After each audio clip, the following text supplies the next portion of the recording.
tunakuwa na madini mbalimbali. Mais aujourd'hui, mon frère, Lakini leo vous êtes venus, mnakuja, nous sommes ensemble, tunakuwa pamoja autour d'une même table, mbele ya meza moja pour partager la parole du Seigneur. ili tugawanye neno Et la Bwana. c'est cette parole Na ni hiyo neno qui va nous préparer itatuandaa à être au ciel. ili tuwe mbinguni. Et une bonne nouvelle, Na habari et njema que là au ciel nous irons ni tous. kwamba huko mbinguni tutaenda Il n'y sote, aura pas la séparation. hakutakuwa kutenganishwa, Nous n'aurons pas de maisons différentes. hatutakuwa na manyumba mbalimbali, Néanmoins, nous serons tous dans une même maison. lakini sote tutakuwa Et nous katika nyumba allons moja tous manger à une même na table. tutakula kwenye meza Raison moja. pour laquelle nous nous réunissons ici. Ndio maana tunakutana Pour hapa apprendre la parole du ili Seigneur. tujifunze neno la Bwana. Dieu du ciel puisse vous bénir. Mungu wa mbinguni Qu'il hawabariki, vous bénisse abondamment. hawabariki zaidi, Et nous espérons na nous revoir lorsque Natamani. Jésus reviendra. kuonana tena siku Yesu Quand Jésus atakuja. reviendra, Wakati Yesu atakuja, vous et nous, nini na sisi que nous puissions être les citoyens de cette ville tuwe warithi wa ule mji et vivre éternellement avec lui. na kuishi milele pamoja naye. Bonjour peuple de Dieu. Amjambo taifa ya Bwana, Bonjour peuple de Dieu. amjambo taifa ya Mungu. Combien sont contents aujourd'hui? Wangapi wanafuraha asubuhi ya leo?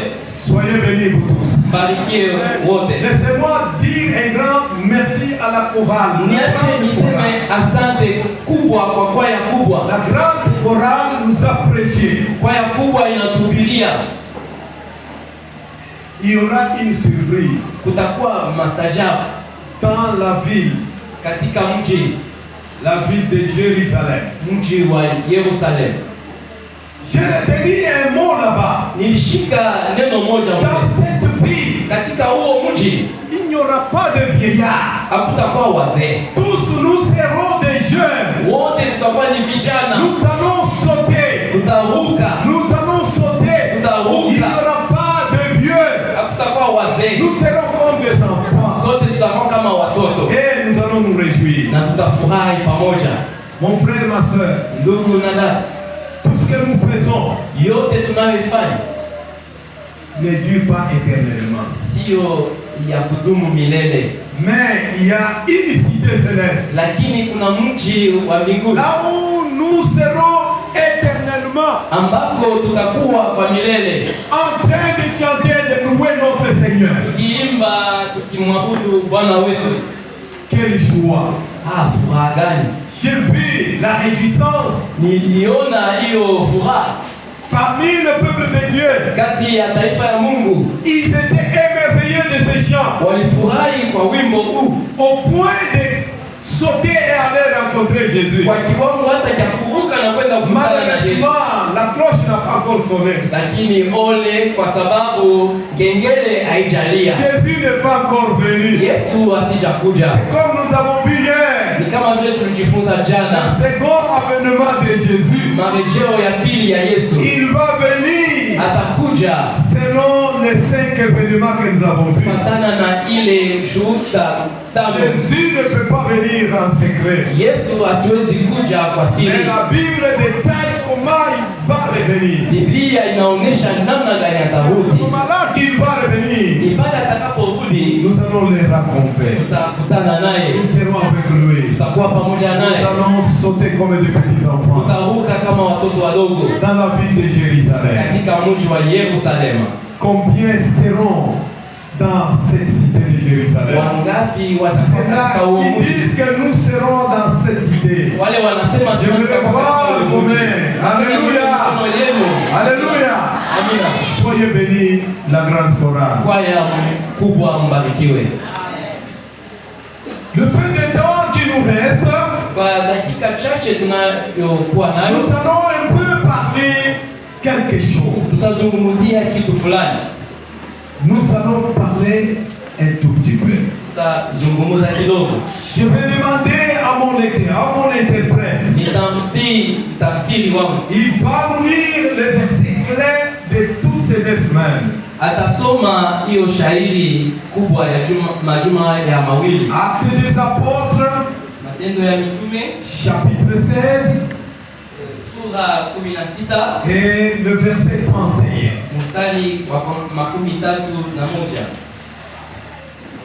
Nasoma kwa Kiswahili. Wakamwambia, amini Bwana Yesu Kristo, nawe utaokolewa pamoja na nyumba yako. Alléluia. Amen. En français, Fransa, va encore nous lire tusomea ce tena que dit la version française. inayosemewa katika Kifaransa. Paul et Silas répondirent, crois au Seigneur Jésus et tu seras sauvé, toi et ta famille. Amen, peuple de Dieu. Amen. Le grand thème, Kichwa kubwa cha fundisho, tu seras sauvé et avec ta famille. utaokolewa pamoja na familia yako. Toi et ta famille, Wewe na nyumba yako vous serez sauvés. utaokolewa. Vous serez sauvés. Utaokolewa. C'est notre grand thème de tous les 14 jours. Ndiyo kichwa kubwa cha mafundisho kwa masiku 14. Lorsque tu crois à Jésus, Unapoamini kwa Yesu, toi et ta famille, wewe na familia yako vous aurez la vie éternelle. utapata uzima wa milele. Et mais pour cet instant, Na kwa saa hii nous allons parler de notre sujet. tutazungumzia fundisho Qui lingine. dit la révélation de deux témoins. Inasema ufunuo wa washahidi wawili. La révélation de deux témoins. Ufunuo wa washahidi wawili. Qui sont ces deux témoins? Ni wanani ambao ni washahidi? Lorsque nous lisons Apocalypse, Tukisoma kitabu cha Ufunuo chapitre 11, verset 1 à 3, sura 11 mstari wa kwanza mpaka 5. qui sont ces témoins? Ni wanani washahidi? Qui sont ces témoins? Ni wanani washahidi? Nous avons écouté la lecture. Tulisikia somo, Notre interprète nous a lu. mtafsiri wetu alitusomea, Nous avons bien entendu. tulisikia vizuri. Je voudrais qu'on revienne encore. Napenda turudilie tena Apocalypse chapitre 11, Ufunuo 11 le premier verset jusqu'au 3e. mstari wa kwanza mpaka wa 3.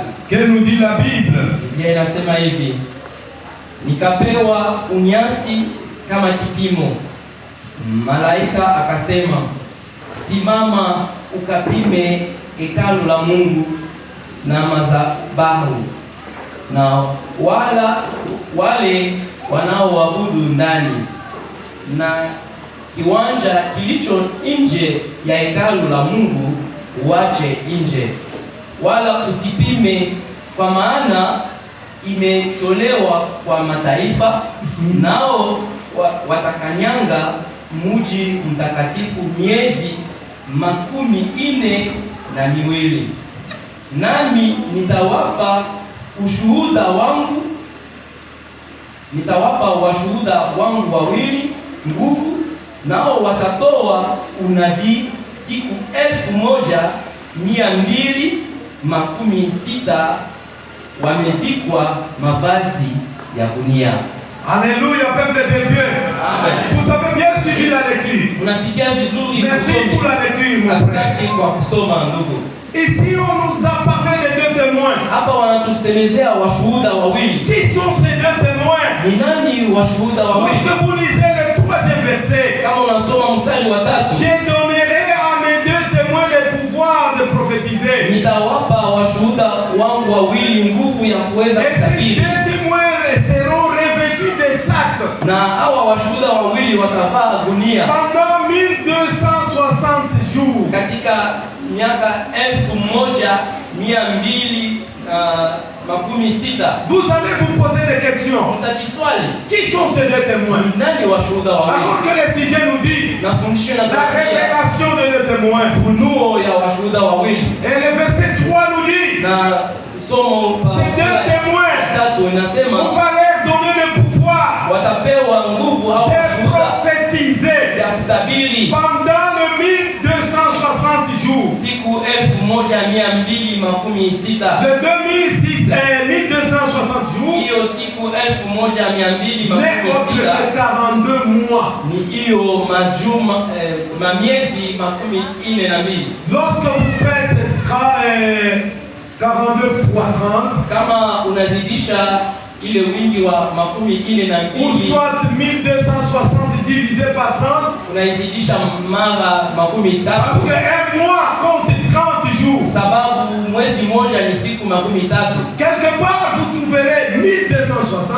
Pale utakuta 1260. Et quelque part, vous trouverez, on parle de 42 mois. Basi pengine unakuta wanazungumzia miezi makumi ine na C'est mbili. la même Ni chose. kitu kimoja, Mais, lakini on dit qu'on a donné le pouvoir à ces deux témoins asema walipewa nguvu hawa washuhuda wawili de prophétiser pendant cette ya période. kutabiri kwa siku ile. Comme nous le savons très bien, Kama tunavyojua vizuri, un jour prophétique siku moja kwa kinabii égale à une année ni mwaka mmoja habituelle.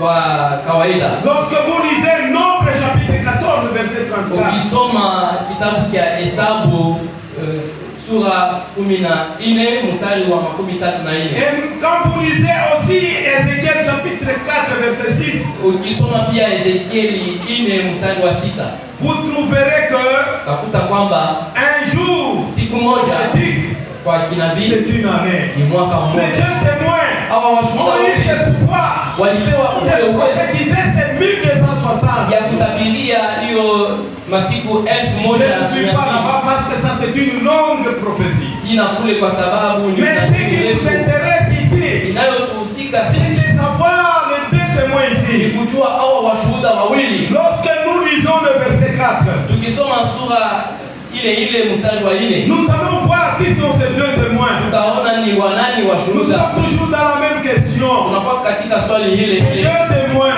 washuhuda ce sont les deux oliviers asema ni hawa mizeituni mbili et les deux chandeliers qui se tiennent devant le Seigneur de la terre. na hiyo vinara viwili vinasimama mbele ya Bwana. Ça c'est l'Apocalypse chapitre 11, Ni Ufunuo sura yake 11 verset 4 jusqu'à 6. mstari wa 4 mpaka 6. Si quelqu'un veut leur faire du mal, Kama mtu akitaka kuwazuru, du feu sort de leur bouche moto unatoka kwa vinywa et dévore leurs ennemis. na kumeza adui zao. Et si quelqu'un veut leur faire du mal, Na kama mtu akitaka kuwazuru, il faut qu'il soit tué de cette manière. imempasa kuuawa namna hii. Ils ont le pouvoir de fermer le ciel Wana mamlaka ya kufunga mbingu afin qu'il ne tombe point de pluie pendant le jour de prophétie. ili mvua isinyeshe katika siku za unabii wao. Et ils ont le pouvoir d'échanger les eaux en sang Nao wana mamlaka juu ya maji et de frapper la terre de toute espèce de plaies na kupiga dunia kwa kila pigo, chaque fois qu'ils voudront. kila wakati wanapotaka. Amen, peuple de Dieu. Amina. Amen, peuple de Dieu.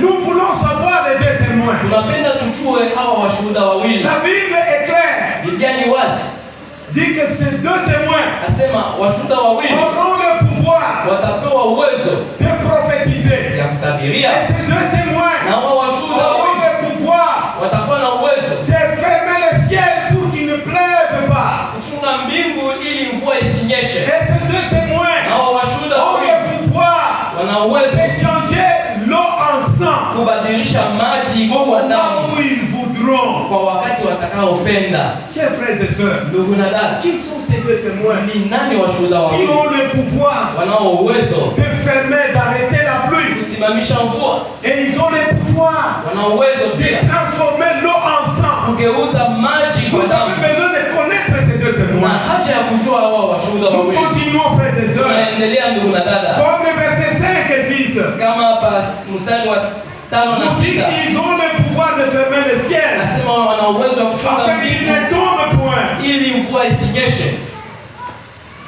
Lorsque nous lisons cette histoire, Tukisoma historia hii ça nous ramène à une histoire que nous connaissons très bien. inatupeleka kwa historia tunayojua vizuri. Bonjour peuple de Dieu. Amjambo watoto wa Mungu, Bonjour peuple de Dieu. amjambo taifa ya Nous Mungu. avons l'histoire. Tunakuwa na historia, Il y a un homme de Dieu kuna mtu wa Mungu qui a prié aliyeomba pour que la pluie ne puisse pas tomber. ili mvua isinyeshe. C'était qui? peuple de Dieu?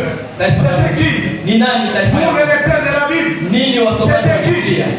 C'était qui? Ni nani? C'était Élie. Soyez bénis. Elia mbarikiwe. C'est Élie qui a demandé Ni Elia pour aliyoomba que la pluie kwamba mvua ne puisse pas tomber. isinyeshe. Il y a encore un autre serviteur de Dieu Mwingine mtumishi wa Mungu qui a transformé l'eau en sang. aliyegeuza maji. C'est qui, peuple de Dieu? Ni nani? C'est qui? Ni nani? C'était Moïse. Ni Musa. C'était Moïse. Ni Musa. Lorsque nous lisons Tunaposoma cette histoire, historia hii, les deux témoins, washuhuda wawili, quand on parle d'un témoin qui tunapozungumzia a le pouvoir d'arrêter la pluie, anayekuwa na uwezo wa kusimamisha il y a mvua, un témoin mshuhuda qui a le pouvoir anaye uwezo de transformer l'eau en sang. kubadilisha maji kuwa damu. Qui sont ces deux témoins? Ni wanani washuhuda wawili? Qui sont ces deux témoins? Wanani washahidi? Vous vous rendrez compte, frères et sœurs. Tutagundua ndugu na dada, Aujourd'hui, nous allons découvrir ces deux témoins. tutagundua hawa washahidi wawili. Verset 4 de l'Apocalypse 11. Mstari wa 4 wa sura 11 ya Ufunuo Dit que ce sont les deux oliviers asema ni yale mizeituni et mbili les deux chandeliers qui se tiennent devant le Seigneur de la terre. na vinara viwili vya taa vinavyosimama mbele ya Bwana Laissez-moi wa vous dire, dunia. mon frère, Niache niwaambie ndugu, qu'il n'y a que deux lois. kunakuwa tu Deux sheria lois. mbili, Il n'y a que deux lois. kunakuwa masheria mbili, Et c'est des lois qui permettront de bien lire la prophétie. na hiyo sheria itakayotusaidia kusoma vizuri Ufunuo, Parce que ça, c'est la prophétie. sababu hii ni Ufunuo, Il n'y a que deux lois. ni sheria La mbili. première loi, Ya kwanza, la Bible s'explique elle-même. Biblia inajitafsiria yayo yenyewe. La Bible s'explique elle-même. Biblia inajitafsiria pekee. Et la deuxième loi, Na ya pili c'est de comparer un verset à un autre. ni kutafuta kulinganisha somo moja na Si ingine. vous voulez connaître bien l'histoire, Kama unapenda kujua vizuri si historia, vous voulez lire bien la prophétie, kama unapenda kusoma vizuri retenez que la nabii, Bible doit s'expliquer elle-même. ushike ya kwamba Biblia inajitafsiria Et yayo il yenyewe faut comparer un verset à un na autre. ulinganishe somo kwa ingine, Ainsi, vous allez comprendre ni la pale prophétie. utaelewa unabii. C'est des témoins qui sont ils. Ni wanani washahidi Nous wawili? sommes toujours là. Tunakuwa pale Lorsque nous lisons Zacharie, tukisoma Zakaria, Zacharie chapitre 4, Zakaria 4 dans l'Ancien Testament, katika Agano la Kale tout près de Matthieu, karibu na Mathayo.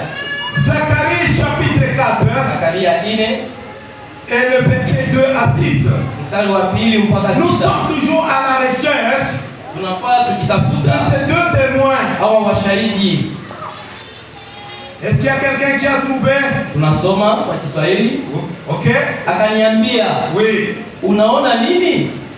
Nikasema, nimeona na tazama kinara cha dhahabu tu na bakuli lake juu yake na taa zake 7 juu yake na midakale 7 kwa taa moja moja zilizo juu yake na mizeituni miwili kando yake, Oui. mmoja kwa upande wa kuume wa bakuli na mmoja kwa upande wake wa kushoto. Ine nikajibu nikamwambia malaika aliyesemezana nami nikisema, hii ni nini Bwana wangu? Oui. Alafu malaika aliyesemezana nami akajibu akaniambia, hujui hii ni nini? Nikasema sijui Verset 6. Bwana wangu. Alafu akajibu akaniambia akisema, Oui. hili ni neno la Bwana Aha. kwa Zerubabeli likisema, Oui. si kwa uwezo wala si kwa nguvu, lakini kwa roho yangu, Bwana wa majeshi anasema. Amen, peuple de Dieu. Amen. Et Amen, peuple de Dieu. Amen. Il me dit, que vois-tu? J'ai répondu. Je fais la lecture parce que tu as déjà fait. Il me dit, que vois-tu? il y a un chandelier, tout d'or, surmonté d'un vase important. Cette lampe avec cette conduite pour les lampes qui sont au sommet du chandelier. Et il y a près de lui des oliviers, l'un à la droite du vase et l'autre à sa gauche. Et reprenant la parole, j'ai dit à l'ange qui parlait avec moi, que signifient ces choses, mon Seigneur? L'ange qui parlait avec moi me répondit, ne sais-tu pas ce que signifient ces choses? J'ai dit, non, mon Seigneur. Alors, il reprit et me dit, c'est ici la parole que l'Éternel adresse à Zorobabel. Amen, le peuple de Dieu. Amen. Amen, le peuple de Dieu. Amen. Nous sommes à la recherche de deux témoins. Qui sont ces deux témoins? Zacharie nous montre clairement ici. C'était la parole. Cette parole qu'on a adressée à Zorobabel. Ce sont ces paroles. Et la parole de Dieu, comme nous l'avons vu la fois passée, que c'était la Bible. La parole de Dieu, c'était la Bible. La parole de Dieu a été inspirée. Et cette Bible est composée de deux parties. Il y a l'Ancien Testament et le Nouveau Testament. Lorsque vous lisez Psaume 119 et le 105e vers, qui dit que ta parole est une lampe. Où c'est l'église de Dieu? Ta parole est quoi? Une lampe. Où c'est? Amen. Alléluia. Alléluia, peuple de Dieu. Alléluia, peuple de Dieu. Nous voyons ici les deux témoins. C'est la parole de Dieu. Vous vous rendrez compte que les deux témoins, c'est la parole de Dieu qui n'est autre que la Bible. Les deux témoins ici, c'est le Nouveau Testament et l'Ancien Testament. Dès qu'on a cité Élie, Élie ici représente le prophète. Amen, le peuple de Dieu. Amen, le peuple de Dieu. Et Moïse représente les Torah. Les commandements. Donc il n'y a que deux témoins, s'il vous plaît. Et ces deux témoins ont le pouvoir d'arrêter la pluie. Ont le pouvoir de transformer l'eau en sang. C'est pour dire que la parole de Dieu est capable d'arrêter la pluie, de ne plus tomber. Alléluia, peuple de Dieu. C'est la parole de Dieu qui a le pouvoir de changer l'eau en sang. Donc les deux témoins ici, c'est l'Ancien Testament et le Nouveau Testament. Oui. La parole de Dieu a le pouvoir de faire tout ce que nous venons de dire. Je le disais tantôt, je précise.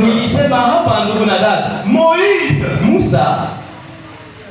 on voit les Torah. On voit les commandements. Quand on parle d'Élie, on voit les prophètes. On voit les prophètes. D'où il y a les commandements. Et il y a les prophètes. Lorsque vous lisez Luc chapitre 24, et le verset 27, qu'est-ce nous dit ce verset? Luc chapitre 24, et le verset 27. La Bible nous dit quoi? La Bible, qu'est-ce qu'elle nous dit?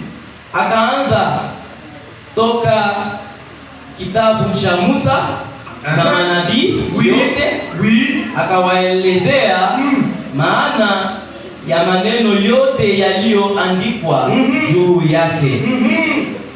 Et commençant par Moïse et par tous les prophètes, il leur expliqua dans toutes les Écritures ce qui les concernait. Amen, le peuple de Dieu. Amen. Le deux témoins dont il est question, c'est la parole de Dieu.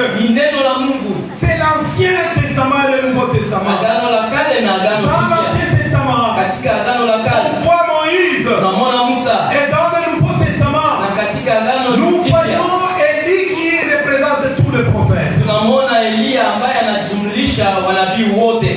Et ces deux témoins ont le pouvoir de prophétiser sur ces années que nous avons lues auparavant.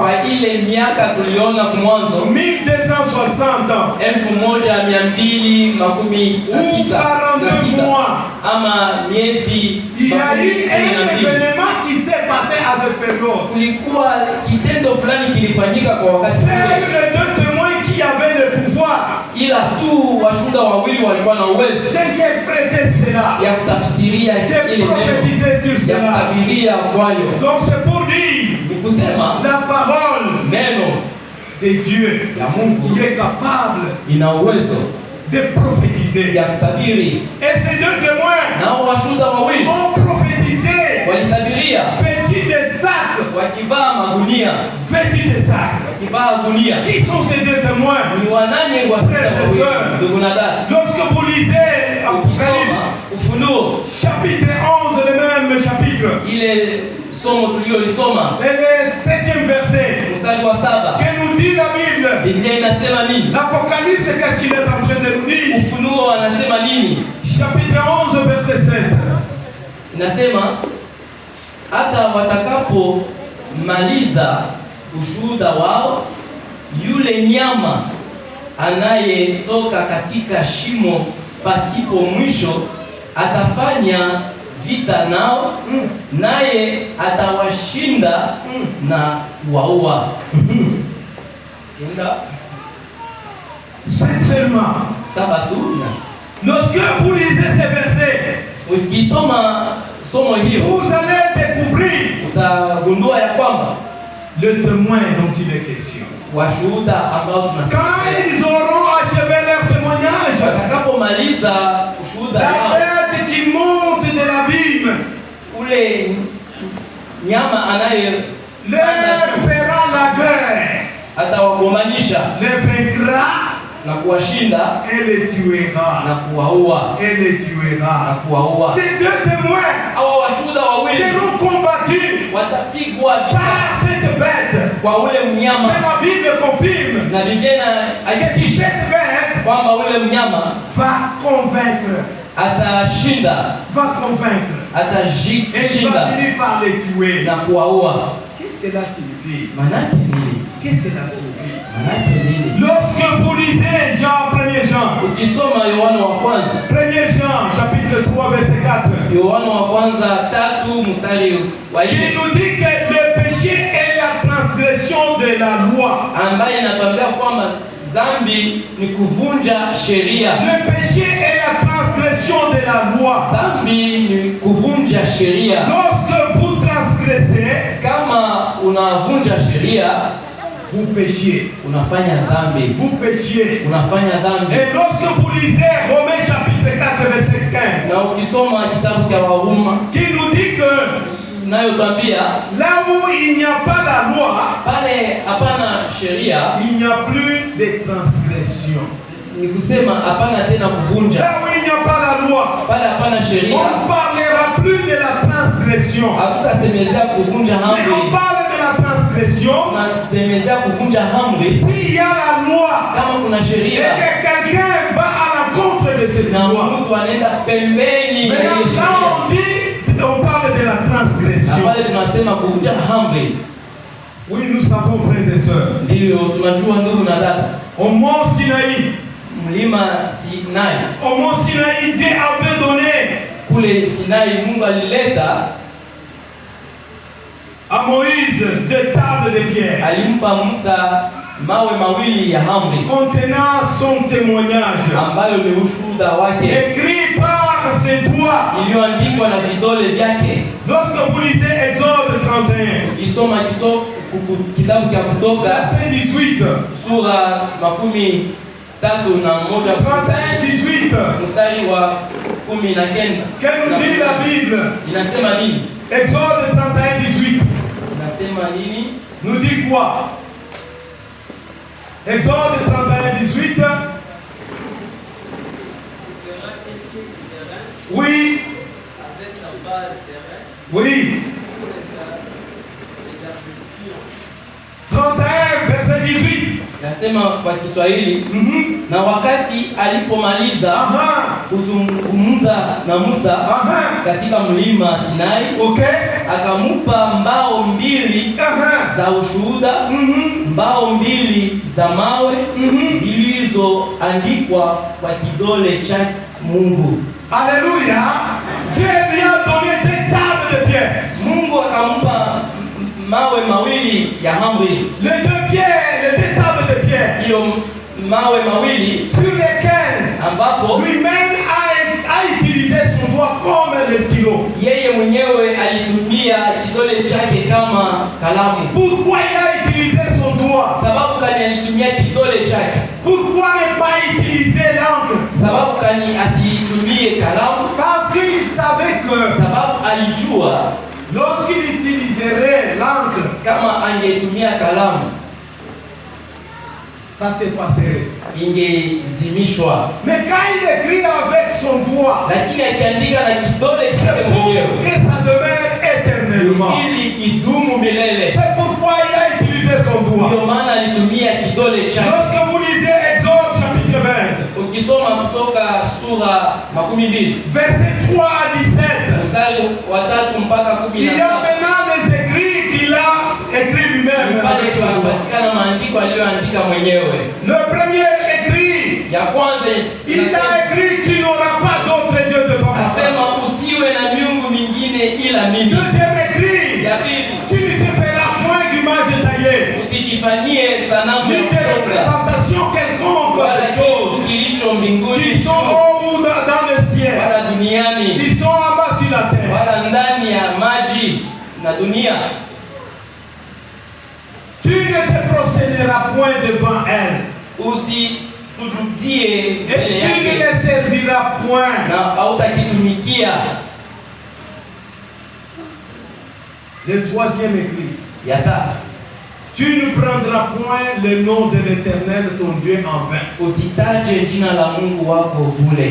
Et le quatrième écrit, ya nne, il a écrit avec son doigt aliandika na pour que kidole les chake gens ne parviennent pas à oublier. ili watu wasisahau. Il dit, souviens-toi du jour de repos Asema kumbuka siku ya Sabato pour les sanctifier. ili uitakase. Tu travailleras 6 jours Utatumika kwa siku et tu 6 feras tout ton ouvrage. na utafanya kazi zako Mais le zote, 7e jour lakini ya saba est le jour du repos de l'Éternel. ni siku ya kupumzika ya Bwana Mungu Tu ne wako. feras aucun ouvrage, Hautafanya kazi yoyote, ni ton fils, ni wala mtoto wako, ni ta fille, wala mtoto wako ni wa ton kike, serviteur, wala mtumishi wako, ni ta servante, wala mtumishi ni wako wa ton kike, bétail, wala nyama ni zako, l'étranger qui est dans tes portes. wala mgeni anayepatikana Quand Dieu mahali t'a donné kwako, les 6 jours, kwa sababu Mungu alikupatia que siku tu 6 vas travailler, kwamba utatumika, mais le 7e jour, lakini ya saba tu vas te reposer. utapumzika. Le 5e écrit, Ya tano,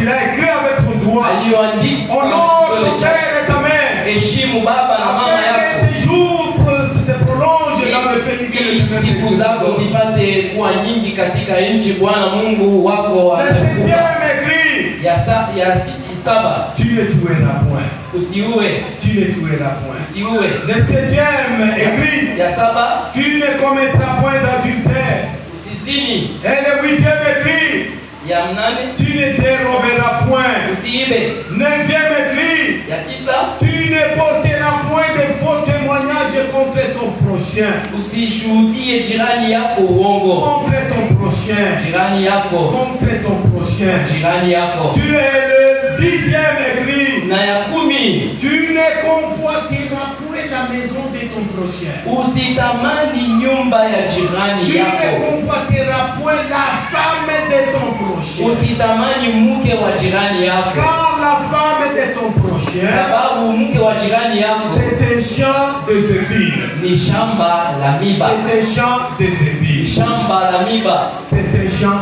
de épines. shamba la miba. Ce sont les 10 écrits que Dieu a écrits sur les deux tables. Ni haya maandiko 10 Mungu aliandika kwa Quand yale il mawe était au mawili mont Sinaï, alipokuwa mlimani Sinai, il les a écrits avec son doigt. akaandika na kidole chake. Frères et sœurs, Ndugu na dada, et la Bible nous dit, na Biblia inasema en Jean chapitre 14, verset 15, katika Yohano 14 mstari wa 15, qui dit, si vous m'aimez, faites quoi? asema mkinipenda mfanye nini? Bonjour peuple de Dieu.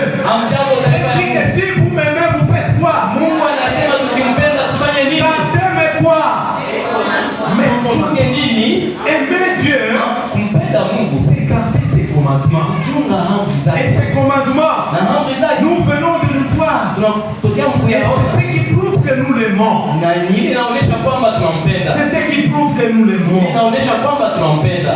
Lorsque vous lisez Psaume 119, Ukisoma Zaburi 119 le premier vers, mstari wa kwanza, heureux ceux qui sont intègres dans leur vie heri wanaokuwa wakamilifu katika maisha yao et qui marchent selon la loi de l'Éternel. na kutembea sawasawa na sheria za Mungu. Si vous gardez le commandement de Dieu, Ukilinda sheria za Mungu, mon frère, ma soeur, ndugu dada yangu, vous êtes heureux. nini ni wenye heri, Vous êtes heureux. nini ni wenye heri. Romains chapitre 2, verset 13. Warumi wa pili mstari wa 13, Romains chapitre 2, verset 13. Warumi wa pili mstari wa 13, Ce ne sont pas, en effet, ceux qui écoutent la loi sio wale wanaosikia sheria qui sont justes devant Dieu, wanaokuwa wenye haki mbele ya Mungu, mais ce sont ceux qui la mettent en pratique lakini ni wale wanaoweka katika matendo qui seront justifiés. ambao watahesabiwa haki. Amen, peuple de Dieu.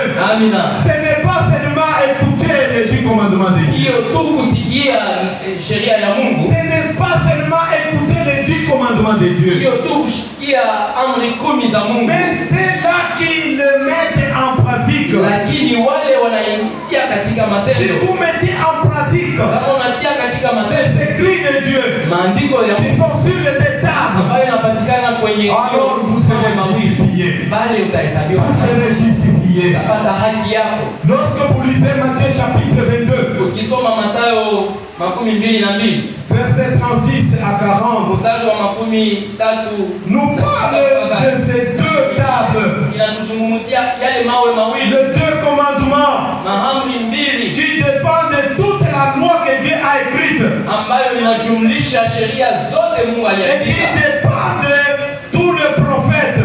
ambayo inajumlisha wanabii wote, Et ces deux commandements, na hiyo amri le plus grand commandement, kubwa zaidi ya les deux maamri là, yale mawili comme nous les connaissons. kama tunavyoyajua. Le premier commandement dit quoi? Ya kwanza inasema nini? C'est d'aimer qui? Kumpenda Aimer nani? Dieu. Kumpenda nani? Aimer Dieu comment? Kumpenda Mungu namna gani? Aimer Dieu comment? L'église de Dieu. Est-ce qu'on est ensemble? Je, tuko pamoja? Levez la main si on est ensemble. Nyanyua mikono yenu. Alléluia. Amina. Alléluia. Amina. Les deux grands commandements. Amri mbili kubwa. Le premier commandement Ya kwanza qui dit d'aimer Dieu sema kumpenda de tout ton Mungu cœur, kwa moyo wako wote, de toute ta force, kwa nguvu de zako toute zote, ta pensée. kwa mafikara Ça yako c'est yote. le premier Hiyo commandement. ni ya kwanza. Et le deuxième commandement Na ya qui pili dit d'aimer qui? kumpenda nani? Aimer qui? Kumpenda nani? Aimer son prochain. Jirani yako. Oui, souvenez-vous, Ndiyo, kumbuka quand Dieu a remis les détails, Mungu aliporudisha yale mawe c'est mawili, ce qui signifie les détails. ni maana ya yale mawe mawili. La première table Jiwe la kwanza qui concerne aimer Dieu de tout son cœur. inahusikana na ule upendo wa kumpenda Mungu C'est là zaidi ya qu'il y yote. a les 4 commandements. Pale tunakuta amri ine, C'est là qu'il y a les 4 commandements pale tunakuta amri qui ine concernent uniquement Dieu. inaonesha uhusiano wetu na Qui Mungu, montrent que nous l'aimons kuonesha kwamba tunampenda kwa moyo wetu wote. Et la deuxième table, Na jiwe la pili, c'est là qu'il y a le commandement panapatikana amri qui montre que nous aimons notre prochain. ya kuonesha kuwa tunapenda jirani wetu. Pourquoi on a synthétisé les 10 commandements en deux? Ndio maana waliweza kujumlisha amri 10 kwa. On dit non, nous n'allons pas suivre tous les 10 Asema commandements. hapana, tutafuata amri zote Il n'y a 10. que deux. Kuna mbili tu. Oui, il y a deux. Ndio ni mbili. Mais ces deux-là, Lakini c'est yale la si synthèse des 10 commandements. ujumla ya amri 10. Si toi tu aimes Dieu, Kama wewe unampenda Mungu, tu n'auras pas d'autre Dieu hautakuwa na miungu mingine devant lui. mbele yake. Si tu aimes Dieu, Kama unampenda Mungu, tu ne feras pas des images semblables à Dieu. hautafanya sanamu ya kufanana na Et si Mungu. tu aimes Dieu, Na ukimpenda Mungu, tu ne porteras pas son nom en faux témoignage. hautataja jina lake kwa mambo ya bongo. Et si tu aimes Dieu de Na tout ton cœur, ukimpenda Mungu kwa moyo wako tu wote, vas te souvenir du sabbat. utakumbuka siku Le ya 7e Sabato. jour qu'il a mis à part. Siku ya saba aliweka pembeni, Et c'est le jour qu'il a sanctifié. siku aliyoitakasa, Il a béni. akaibariki, Il s'est reposé. akapumzika. Les 3 éléments Hiyo alama tatu qui différencient ces jours. Les inatofautisha 4 éléments, les 2 tables de pierre yale mawe mawili, qui font la synthèse de ces 10 commandements. inafanya ujumla wa amri 10. La première pierre Jiwe la kwanza qui montre que si réellement inaonyesha kwamba vous hakika aimez Dieu, ukimpenda Mungu, vous aimez Dieu. unampenda Mungu. Et la deuxième table Na jiwe la pili qui montre que nous aimons notre prochain. kuonesha kwamba tunampenda jirani wetu. Vous allez aimer les parents. Utapenda wazazi, Vous n'allez pas tuer. hautaua, Vous n'allez pas voler. hautaiba, Vous n'allez pas porter de faux témoignages. hautasema mambo ya Et vous uongo, n'allez pas envier la maison de ton voisin. na hautatamani nyumba ya jirani wako. Voilà les 2 grands commandements. Yale maamri 12, Et les gens ne savent pas na watu que hawajue c'était la synthèse de ces 10 commandements. kwamba ilikuwa ni ujumla ya amri 10. C'est question seulement d'aimer Dieu. Oh, hapana, ni kumpenda tu Aimer Mungu son prochain. na kupenda jirani. Vous allez aimer votre prochain comment? Utapenda jirani Et yako vous namna allez gani? aimer votre Dieu Na comment? utapenda Mungu wako namna gani? Chers frères et sœurs, Ndugu na dada, nous avons bien lu tulisoma vizuri le secret de la paix et de la joie. siri ya salama na ya furaha C'est avoir les commandements de Dieu. ni kuwa na amri za Mungu, La loi de Dieu. sheria ya Mungu. Si vous voulez avoir la paix, Kama unapenda uwe na et amani si vous voulez avoir la joie, na ukipenda tena kuwa c'est na furaha, avoir le commandement de Dieu. kuwa na sheria ya Mungu. Lorsque nous lisons Tukisoma Psaume 119, Zaburi 100, nous avons déjà lu cela et le premier vers. tumekwisha kuisoma. Et quand vous lisez Jacques chapitre 1, Tukisoma Yakobo wa kwanza, Jacques chapitre 1, Yakobo 1 versets 23 à 25. mstari wa 23 mpaka 25. Et lorsque nous lisons Jacques chapitre 2, Tukisoma tena Yakobo ule sura ya pili et le 10e verset, na mstari wa 10, là on nous montre la mathématique de Jésus, de Dieu. pale banatupatia hesabu ya Mungu. Là où Dieu nous parle de la mathématique, Mungu anatuzungumzia kuhusu il dit hesabu que yake. 10 moins 1, Anasema 10 kutosha mmoja. reste combien l'église de Dieu? Unabakia ngapi kanisa ya 10 Mungu? moins 1 tel que nous connaissons. 10 kutosha mmoja. Quand on pose la question à Papa Edric, Tukimuuliza mwalimu Edric, comme il enseigne quelque part, sababu ni mwalimu quand on dit 10 moins 1, tukibeba il 10 va nous dire il reste combien? atasema kutabakia Il ngapi? reste combien? Kutabakia ngapi? Même mathématiquement parlant, dans la Bible, Lakini hesabu ya Biblia lisez d'abord ce verset. tusome kwanza. Jacques chapitre 2 verset 10.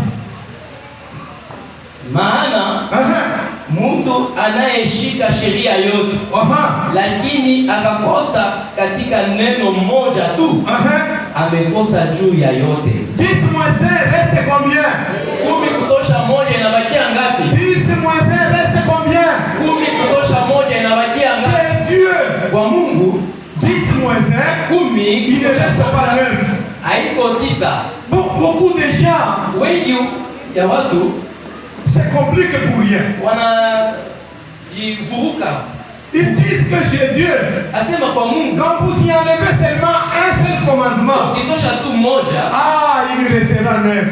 kutabakia. Nous allons garder ces 9. Tutalinda, Nous allons continuer à garder ces 9. tutaendelea kulinda ile Ne sachant pas que bila kujua kwamba ils sont restés avec combien l'église de Dieu? tunabakia na Ils ngapi? sont restés avec combien? Tunabaki na ngapi? 0. Sifuri. Ils ne restent pas avec 9. Hawabaki na 10. Parce que la Bible est claire. Sababu Biblia ni wazi. Quand vous gâchez un seul des commandements, Kificha moja ya amri, c'est-à-dire que vous avez gâché tout. ni kusema unaharibu vyote. Nous avons des motos, Tunakuwa na pikipiki, nous avons des vélos. tunakuwa na kinga. Et pour que la moto marche, Ili pikipiki itembee, il faut la présence de quoi? inafaa nini? Il faut la présence de quoi? Inafaa nini? Le carburant? Mafuta ile. Pas nécessairement. Il y a quelqu'un qui dit là-bas. Merci beaucoup, ancien. Asema nini ingine? Il faut qu'il y ait la chaîne. Kunafaa ile chaîne, Il faut qu'il y ait la chaîne. mnyororo. Et s'il n'y a pas la chaîne, Na kama mnyororo haina hapo, vous n'avez pas engagé les vitesses hauwezi et vous n'allez pas monter na hauwezi kupanda parce qu'il n'y a pas la chaîne. kwa sababu mnyororo hauko.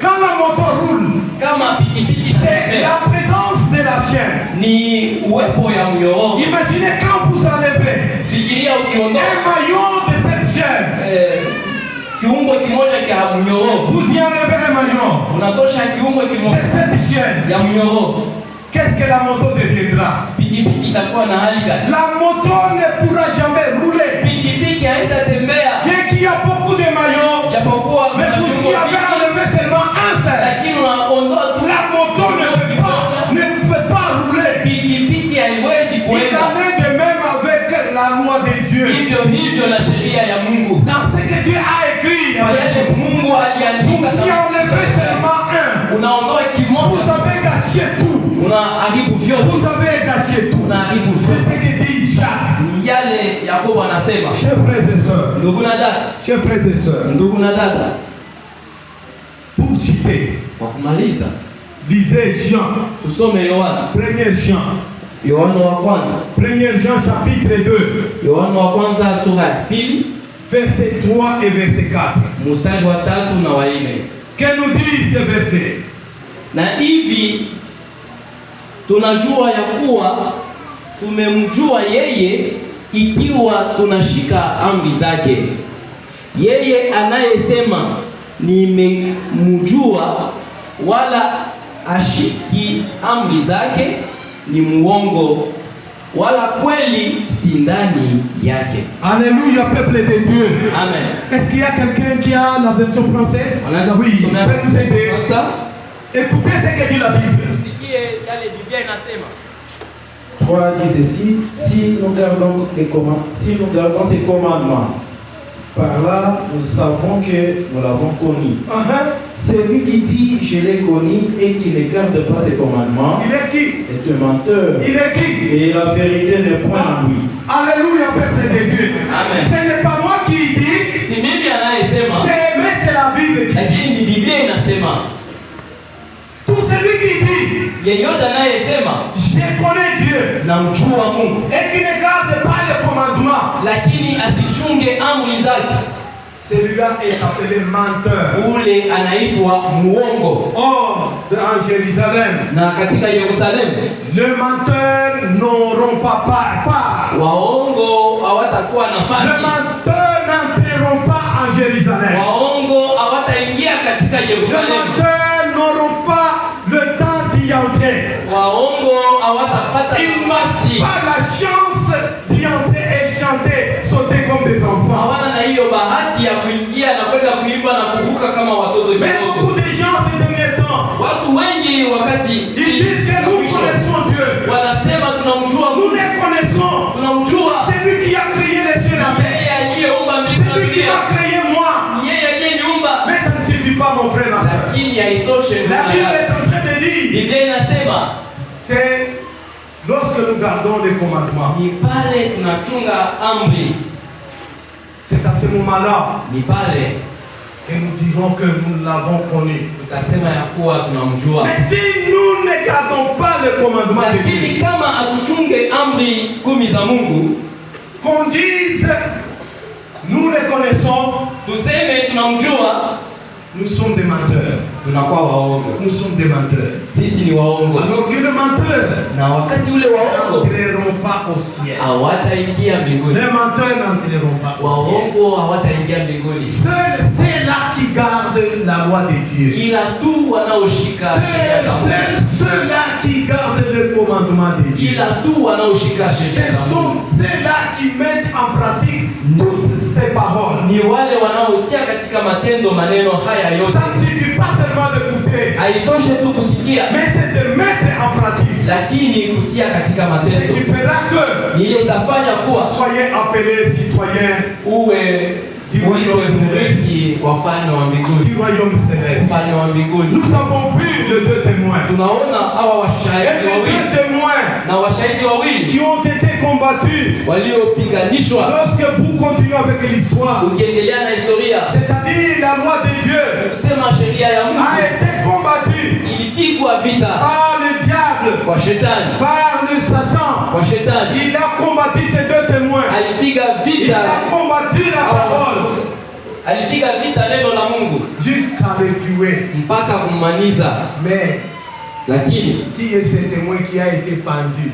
ni mshuhuda kani huyu Qui ambaye est ce témoin qui a été tué? ambaye Parce aliuawa, que par la Bible a dit, sababu Biblia inasema il combattra ces témoins. ya kwamba atampiganisha mshuhuda, atamwaminisha, Il les convaincra atamwaminisha et il les tuera. na kumuua. Maintenant, vous voulez savoir Sasa mnapenda mjue ce témoin-là qui a été convaincu huyu mshuhuda et qu'on aliyeaminishwa a battu et qui est mort. kupigwa na kufa. Laissez-moi vous dire, Niache niwaambie, laissez-moi vous dire, niache niwaambie, quand on parle de Moïse, tukisemezea kuhusu nous Musa avons dit que c'était le Torah. tulisema ilikuwa ni Torati. Et on parle des commandements. Tunasemea amri, Mais les commandements de Dieu, lakini amri ya Mungu la Bible dit que Biblia inasema ces commandements persistent à toujours.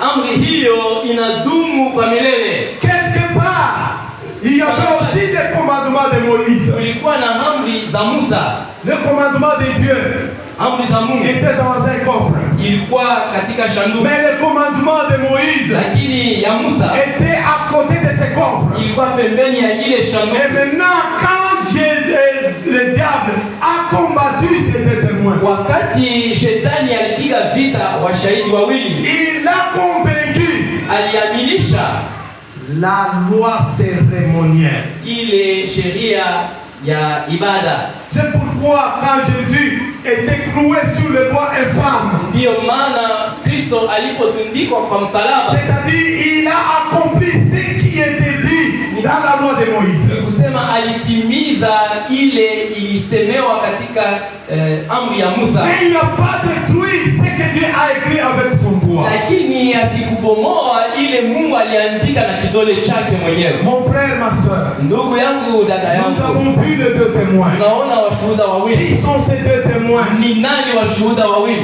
C'est l'Ancien et le Nouveau Ni Testament. Agano la Kale na Agano Jipya. Et l'Ancien et le Nouveau Testament Agano la Kale na Jipya forment la parole de Dieu. inajumlisha neno la Mungu. Et ce sont ces deux témoins Ni hawa washahidi qui ont wawili le pouvoir wanao uwezo de dire que la pluie ne puisse pas tomber. kusema mvua isinyeshe. Donc la parole de Dieu Kusema neno la Mungu a le pouvoir d'arrêter la pluie. linao uwezo wa kusimamisha Les mvua. deux témoins Washahidi wawili ont le pouvoir wanao uwezo de transformer l'eau en sang kubadilisha maji comme kuwa du damu, temps de Moïse kama ilivyokuwa wakati wa avec Musa les Égyptiens. na wa Misri. C'est pour dire la parole de Dieu Kusema neno la est Mungu capable de transformer l'eau en sang. ina uwezo wa kubadilisha maji kwa C'est damu. pour dire la parole de Dieu Kusema neno la Mungu Mungu, la parole de Dieu neno la Mungu a le pouvoir. inao uwezo. La parole de Dieu, Neno la Mungu ce sont ses commandements. ni ile amri zake, Ces commandements amri que zake nous devons ambayo observer, tunapaswa kushika, que nous devons mettre en pratique ambayo tunapaswa kutia katika pour matendo avoir la vie éternelle. ili tupate uzima wa milele. Il faut mettre en pratique les commandements de Dieu. Tunapaswa kutia katika Mais matendo si on amri ne za met pas Mungu,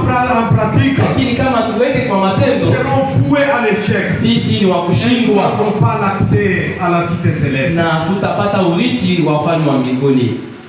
Je lance un appel, Ninafanya wito, frères et sœurs, ndugu na dada, frères et sœurs, ndugu na dada, nous avons lu la Bible.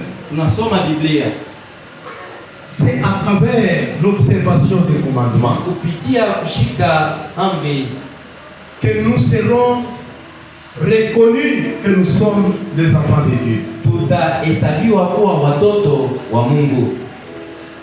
Et lorsque Na wakati nous ule disons tunasema nous avons connu Dieu tunamjua Mungu et nous ne gardons pas ses commandements, na atushike amri zake, dans ce cas nous sommes appelés des menteurs. pale sisi ni waongo. Maintenant je vais poser la question. Sasa nitaswali, Qui veut qu'on appelle menteur? ni nani anapenda Qui bamwite? est menteur ici? Ni nani muongo hapa? Qu'il se tienne debout, nous allons prier pour lui. Asimame tumwombee. Qui veut qu'on appelle un menteur? Nani anapenda Qui kuitwa veut muongo? qu'on appelle un menteur? Ni nani anapenda wamwite muongo? Personne ici. Hakuna.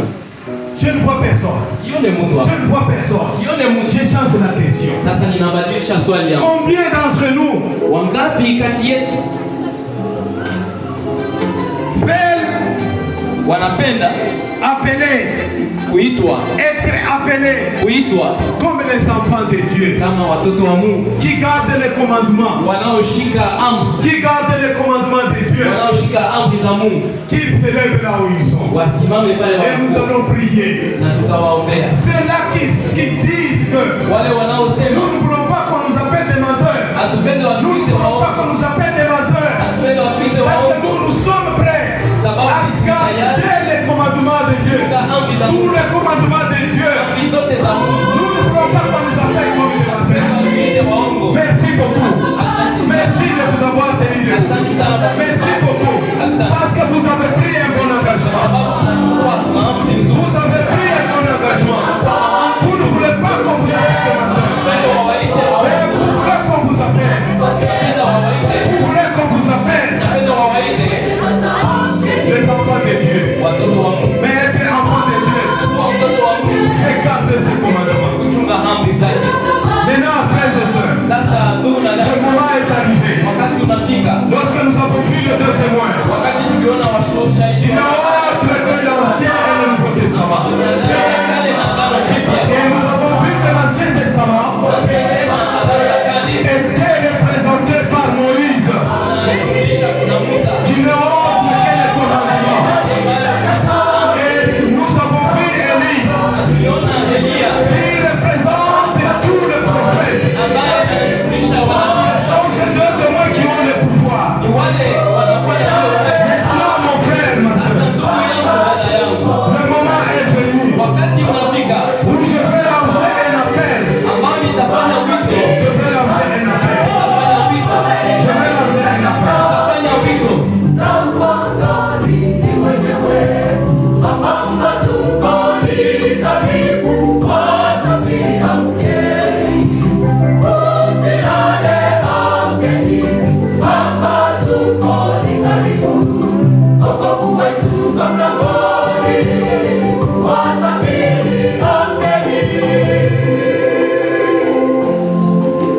Oui, mon frère. Ndio ndugu yangu, Maintenant, je lance un appel. ninafanya wito Mais parmi nous, kati yetu, s'il y a ceux-là kama kuna qui wale disent que wanaosema nous voulons garder tunapenda les tuchunge 10 commandements de Dieu comme il se doit, amri za Mungu vile inavyopasa, bien que nous avons caché quelque part, ijapokuwa et nous avons marché à l'encontre des 10 commandements de Dieu. tulitembea pembeni ya Maintenant, aujourd'hui, na leo nous voulons renouveler. tunapenda tuanze Nous upya, voulons renouveler. tunapenda tuanze Qu'on ne upya, puisse pas nous appeler comme des menteurs. wasituite waongo, Et s'il y a des tels gens na kama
vous avez faussé quelque part, Kama ulianguka fasi fulani, vous avez brisé un seul des commandements, ulivunja moja ya et vous amri. voulez maintenant restaurer, Sasa unapenda kuanzisha vous upya, voulez maintenant restaurer, unapenda kuanzisha vous upya, voulez vous réengager, unapenda kufanya mahamzi que vous tena soyez de cette église. ili uwe wa kanisa hili. Merci maman, que Dieu vous bénisse.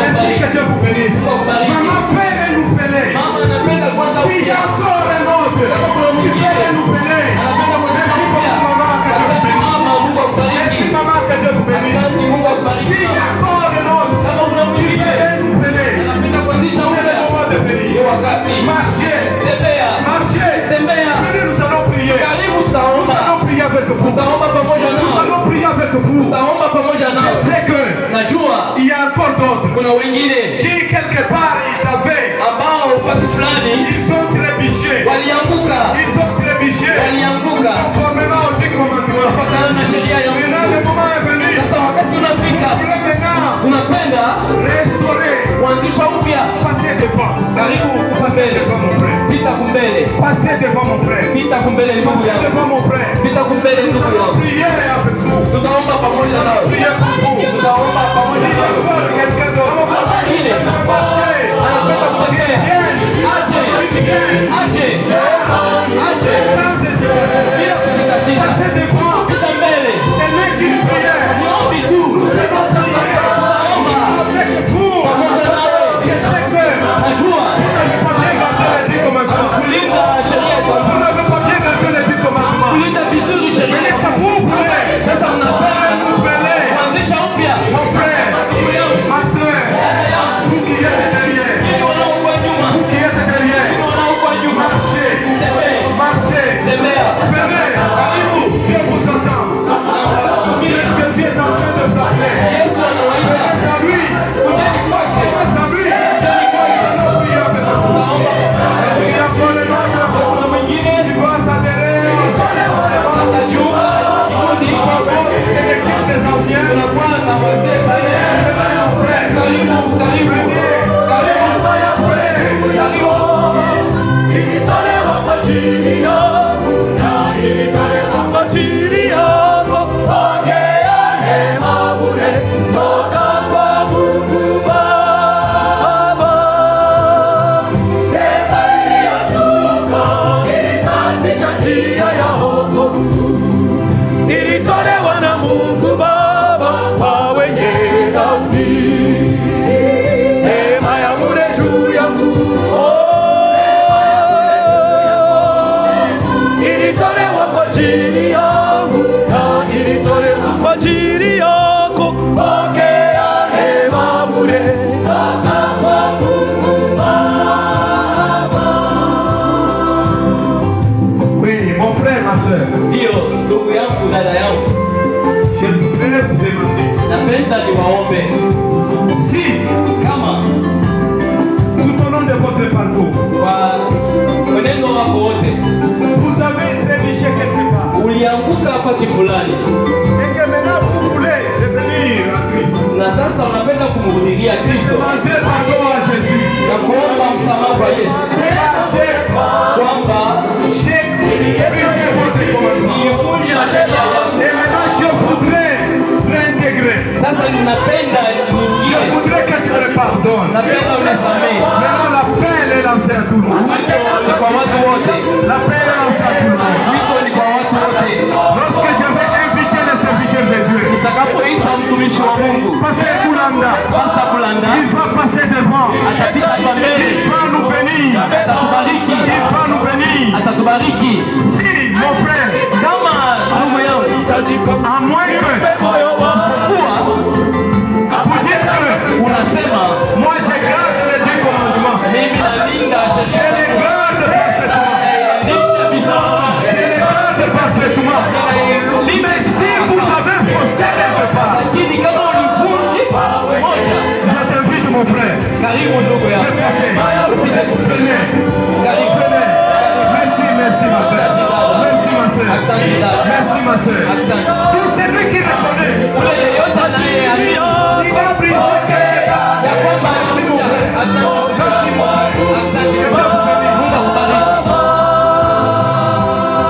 À moins que Isipokuwa tu gardé tous les 10 commandements, kusema ulilinda yote 10 vizuri, vous allez rester là-bas. utabakia Mais kule. si vous reconnaissez Lakini que kama quelque unajua part kwamba fasi vous fulani avez trébuché ulianguka, et que vous voulez restaurer, sasa unapenda kuanzisha je upya, vous invite de passer tous devant na wasi wote pour kutupite que mbele, l'homme de Dieu puisse prier pour nous. ili mtumishi wa À Mungu moins ceux-là qui atuombee. disent Isipokuwa wale wanasema nous gardons les commandements, les 10 commandements parfaits. wanajivunia kwamba Ce sont wanashika ceux-là amri qui vont zote rester vizuri. debout. Wale Merci maman. watabakia. Merci maman. Asante mama. Merci maman. Asante. Merci maman. Asante. Merci maman. Asante mama. Soyez bénis. Mbarikiwe. Soyez bénis, avancez. Mbarikiwe mama. Merci, merci que Dieu vous bénisse. Mama, Mungu akubariki. Si vous reconnaissez Kama unajua que vous avez unatambua quelque kwamba part fasi fulani trébuché, ulianguka, venez. karibu. À moins ceux-là qui disent que nous sommes sains et saufs. Sisi tunakuwa Avec les 10 commandements, c'est à 100%.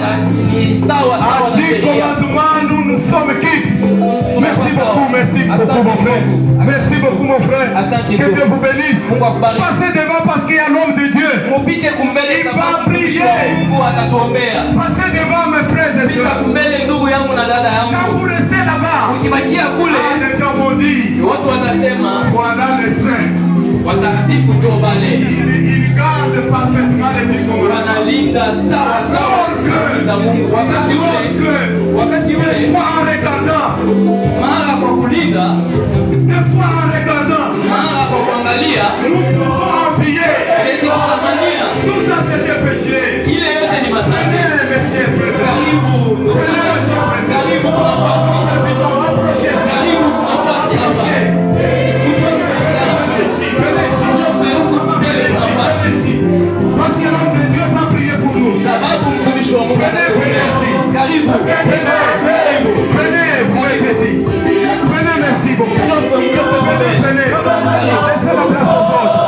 Avancez un peu. Avancez un peu. Il y a suffisamment de place. Nous invitons les serviteurs de Dieu. Tunamwalika mtumishi wa Mungu. Pasteur Boulanda qui va passer devant. Pastor Blanda Il va atakuombea. bénir le peuple de Dieu. Atabariki Il va bénir les enfants de Dieu. atabariki Ils sont donnés wanaojitolea pour restaurer ili kuanzisha upya et intégrer. ili kuingizwe ndani ya kikundi. Tu devrais le serviteur de Dieu dans ton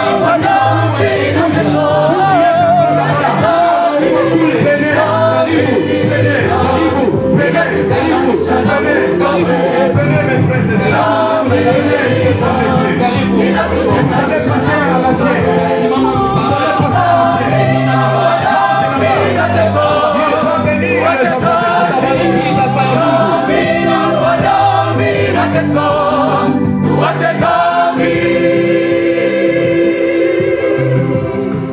alors que les serviteurs de Dieu Wakati mtumishi wa Mungu est prêt pour bénir le peuple de Dieu, anakuwa tayari kwa kubariki taifa ya Mungu, nous sommes donnés sisi tunaojitoa pour renouveler, ili tuanzishe upya, pour être réintégrés. ili tuingizwe. Bien sûr, nous avons trébuché quelque part. Kweli tulianguka nafasi fulani. Maintenant que nous voulons, Sasa à tunapenda travers la prière de l'homme de Dieu, kupitia maombi ya mtumishi que wa nous Mungu puissions restaurer ili tuanzishe upya, pour qu'à l'avènement de Jésus, kuti atakaporudi nous Yesu puissions être les citoyens de cette cité. tuwe warithi wa ule ufalme. Nous donnons le micro à l'homme de Dieu. Tunampatia microphone. Kutoa heshima tuombe Mungu. Baba yetu, tumekuja mbele yako jinsi tulivyo, kila mmoja kwa upande wake akijitambua kama mwenye dhambi. Tumesimama kwa miguu yetu, tumetembea bila kusukumwa, kwa sababu mioyo yetu inashuhudia ndani mwetu kama sisi ni wakosaji. Ndio maana Baba, tunaomba dua, tunaomba msamaha wako. Tumetambua ya kama wewe ndiye mfalme unayetawala ulimwengu mzima, na hakuna mtawala asiyekuwa na amri, asiyekuwa na sheria. Kukubali ufalme wako ni kukubali maagizo yako.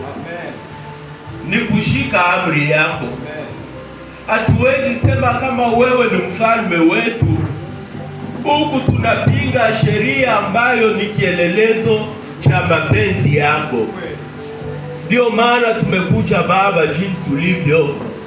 Baba, utusamehe. Wengine tangu zamani wameishi katika hali na wameamua kushirikiana na wewe tangu leo. Badilisha nia yao, badilisha mwenendo wao, ili watembee jinsi ulivyotembea, kwani wewe Kristo ndiye uliyetoa sheria hii na kutuonyesha mfanye hivi, ndiyo mapenzi yangu. Amen. Wengine ijapo wanaitambua, lakini hapa na pale walianguka, wanataka kusimama upya. Baba, washike mkono na uwape nguvu. Wengine Baba bado wangali wanajuta, kwa sababu yule mwovu shetani anawaletea sheria ingine, kwa sababu nia yake ni kuwatawala kama vile anavyojifanya mtawala wa ulimwengu huu, yeye ambaye ni kiumbe siye muumba pale. Sasa Baba, utufundishe ya kama anayemiliki kwa kweli ni wewe kama muumba. Amen. Na utufundishe kuachana na maneno ya binadamu na vishawishi vya shetani. Amen. Ili tufanye mapenzi yako. Amen. Kwani wewe ndiye Bwana muumba na mfalme wetu. Dhambi inatuletea matokeo mbalimbali. Tunapoomba msamaha wa dhambi, tunaomba pia uponyaji kwa magonjwa na udhaifu wowote unaotokana na dhambi zetu. Amen. Baba, nyanyua macho yako uko juu na kutazama kila mmoja wa watoto wako ambao wamesimama mbele yako, mkubwa kwa mdogo. Amen. Tangu sasa tawala na kuongoza maisha yao. Amen. Ili siku unapokuja Yesu Kristo waingie katika ufalme wako. Yes. Asante kwa mtumishi wako uliyetumia leo kutunenea mambo hii. Amen. Mupe nguvu zaidi, umjaze Roho wako ili aendelee kuifanya kazi hii na kuandaa walio wengi watoke katika ufalme wa giza waingie katika nuru, kwani neno lako ni taa kwa miguu yetu. Amen. Na nuru ya maisha yetu. Amen. Ni baraka yako itusindikize sisi sote jinsi tulivyokuja, jinsi tulivyosimama, jinsi tulivyojitoa, na tangu sasa hali yetu ibadilike, tupige hatua kwa safari ya mbinguni.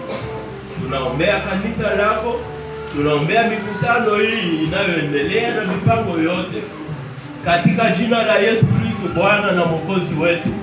Amina. Amen.